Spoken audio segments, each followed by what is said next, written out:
अनित जी, अब उम्मीद है कि दिल्ली को मेयर मिल जाएगा, क्योंकि कांग्रेस पार्टी का स्टैंड अमूमन ये रहा है हर प्रोग्राम में कि दरअसल ये खुद दोनों ही नहीं चाहते कि मेयर बने और दोनों ही जानबूझकर विवाद किए हुए हैं। तो अब तो सुप्रीम कोर्ट ने जब स्पष्ट कर दिया है, और मैं दोनों की सूरत में आपसे निष्पक्ष एक सवाल पूछती हूँ, ये कि चाहे आम आदमी पार्टी अटका रही हो या बीजेपी भटका रही हो, अब ये इनके पास कोई विकल्प नहीं बचा, अब तो कोर्ट की एंट्री हो गई है।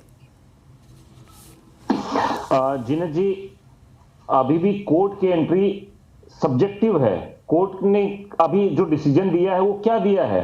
क्या आपको नहीं पता था कि डीएमसी एक्ट या जो कॉन्स्टिट्यूशन के तहत जो जानकारियां हैं वो पब्लिक डोमेन में है? सबको पता था कि एल्डरमैन चुनाव में भाग नहीं ले सकता। सबको पता है कि चुनाव की प्रक्रिया अलग अलग स्टेप्स में होनी चाहिए, पहले मेयर बनना चाहिए। ये आपको भी पता है, मुझे भी पता है, हमारे आम आदमी पार्टी के मित्र को भी पता है, या जो कानून की थोड़ी भी जानकारी रखते हैं बीजेपी में उनको भी पता है, सबको पता है। और वही जो कोर्ट का जजमेंट भी वही आया है, कोई नया आया है? ये सब होने के बावजूद भी, सबको सच्चाई पता होने के बावजूद भी, जो 1.5 से 2 महीने का डिले हो रहा है, करीब करीब दिसंबर 8 को आया था तो 2 महीने से ज्यादा हो गए हैं। तो ये जो डिले हुआ है ये इंटेंशनल है, मैं ये कहना चाह रहा हूं। और मैं ये इसलिए कहना चाह रहा हूं कि जिस तरीके से देखिए दोनों लोग किस तरीके से लोगों का कंडक्ट रहा है। पहली बार मीटिंग होती है 6 तारीख को, आम आदमी पार्टी हंगामा करती है। दूसरी बार मीटिंग होती है, बीजेपी हंगामा करती है। तीसरी बार मीटिंग होती है, बीजेपी हंगामा करती है। क्यों करती है? जो पार्टी जीती हुई पार्टी है, जनादेश स्पष्ट है कि वो आम आदमी पार्टी के तहत है। किस तरीके से अभी चुनाव होने के जो रिजल्ट है वो जनादेश, वो एक पर्टिकुलर आम आदमी पार्टी के पक्ष में है, फिर भी यहां पे सरकार नहीं बन पा रही है। 2 महीने का डिले हो रहा है, किस लिए?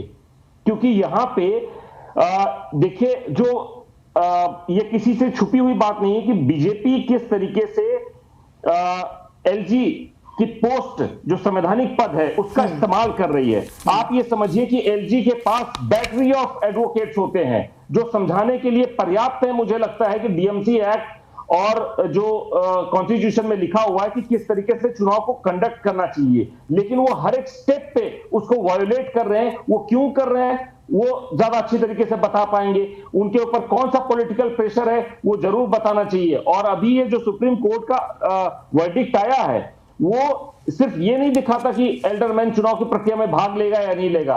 वो सबसे बड़ी बात जो सुप्रीम कोर्ट के वर्डिक्ट की है वो ये है कि एलजी के पद को किस तरीके से छोटा करने का प्रयास किया जा रहा है अपने राजनीतिक हित के लिए। आप बताइए कि क्या ये सिंपली हम मान सकते हैं कि एलजी सारी की सारी कानूनी मान्यताओं और को दरकिनार करते हुए इस तरीके का काम कर सकते हैं? इसमें जो निहित राजनीति है उसे हमें समझने की जरूरत है और लोगों तक पहुंचाने की जरूरत है।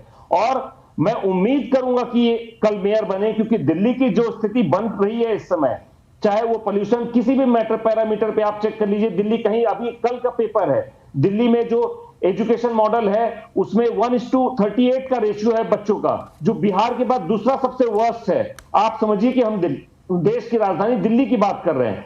तो अब जो भी हो, हमें जल्द से जल्द, और दिल्ली के सारे लोग, 2 करोड़ लोग इस बात का इंतजार कर रहे हैं कि उनकी मुसीबतों का कोई एक अंत आए, और कल की तारीख उसमें एक माइलस्टोन है, ऐसी मैं उम्मीद करता हूं।